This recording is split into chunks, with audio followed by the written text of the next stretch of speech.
Assalamualaikum warahmatullahi wabarakatuh. Saya Sarah Marta Ayuba, NIM 2041050200096, Program Studi Ekonomi Syariah, Fakultas Ekonomi dan Bisnis Islam. Jadi di sini saya akan menanggapi video dari Bapak Dr. Abdul Wadud Nafis LCMEI yang berjudul Tugas dan Wewenang OJK, Otoritas Jasa Keuangan. Jadi langsung saja, yang pertama kita harus mengerti terlebih dahulu mengenai apa sih OJK itu. Jadi saya akan menjelaskan mengenai pengertian OJK itu sendiri. Jadi Otoritas Jasa Keuangan adalah sebuah lembaga negara yang memiliki fungsi dan tugas dalam penyelenggaraan sistem pengaturan dan pengawasan terhadap industri-industri jasa keuangan secara terintegrasi. Nah, dalam pengawasan otoritas jasa keuangan, diantara itu pertama ada perbankan, yang kedua ada pasar modal, kemudian yang ketiga ada asuransi, yang keempat ada dana pensiunan, dan yang kelima yaitu ada lembaga pembayaran dan lembaga jasa keuangan lainnya. Nah, selanjutnya memasuki poin yang kedua yaitu mengenai asas-asas dari otoritas jasa keuangan. Jadi asas-asas dari otoritas jasa keuangan itu ada 7. Nah, 7 itu apa saja? Yaitu yang pertama, ada asas independensi. Kemudian yang kedua, ada asas kepastian hukum. Yang ketiga, ada asas kepentingan umum. Kemudian yang keempat, ada asas keterbukaan. Yang kelima, ada asas profesionalisme. Yang keenam, ada asas integritas. Kemudian yang ketujuh atau yang terakhir yaitu asas akuntabilitas. Nah, penjelasan dari ketujuh asas tersebut yaitu yang pertama, asas independensi.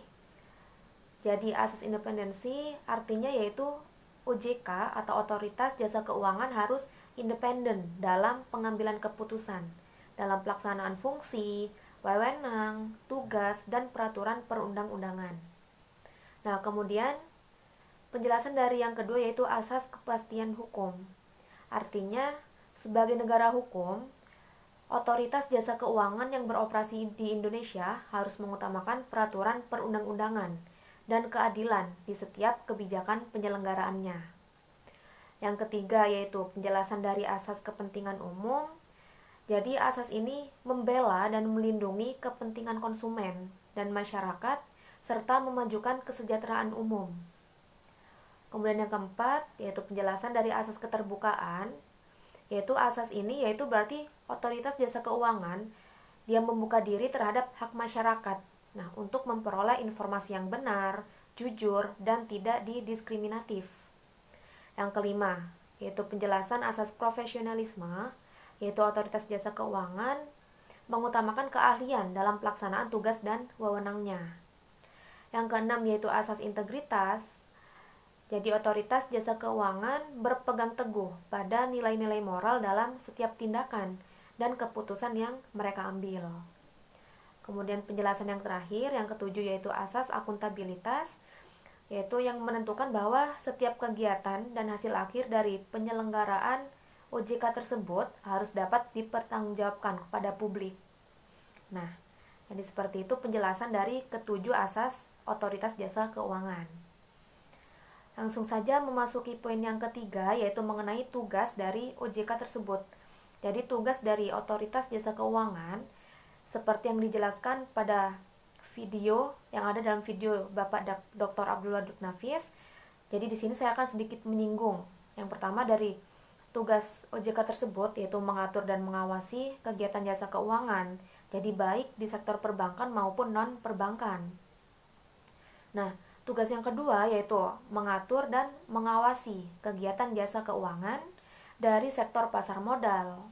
Kemudian yang ketiga yaitu mengatur dan mengawasi aktivitas jasa keuangan di sektor asuransi, dana pensiunan, lembaga pembiayaan, dan juga lembaga keuangan yang lainnya. Kemudian poin selanjutnya yaitu mengenai wewenang dari OJK. Nah, wewenang dari otoritas jasa keuangan. Dalam hal ini, wewenang otoritas jasa keuangan itu bisa dikatakan lumayan banyak. Nah, saya akan menjelaskan yang pertama, yaitu ada menetapkan peraturan perundang-undangan di industri jasa keuangan. Kemudian yang kedua yaitu membuat dan menetapkan peraturan tentang pengawasan di industri jasa keuangan. Nah, kemudian yang ketiga, membuat dan menetapkan kebijakan tentang pelaksanaan dari tugas otoritas jasa keuangan tersebut. Kemudian yang keempat, mengatur tentang tata cara pendapatan pengelolaan di lembaga jasa keuangan. Nah, yang kelima, ada mengatur tentang struktur organisasi dan juga infrastruktur serta pengelolaan kekayaan dan kewajiban. Yang keenam, membuat dan menetapkan peraturan tentang tata cara pemberian sanksi berdasarkan peraturan perundang-undangan yang berlaku di sektor jasa keuangan. Yang ketujuh yaitu membuat dan menetapkan kebijakan mengenai tata cara pengawasan terhadap industri jasa keuangan. Nah, yang kedelapan yaitu otoritas jasa keuangan dapat melakukan pengawasan, pemeriksaan, penyidikan, dan juga perlindungan terhadap konsumen dan tidak lain terhadap lembaga jasa keuangan.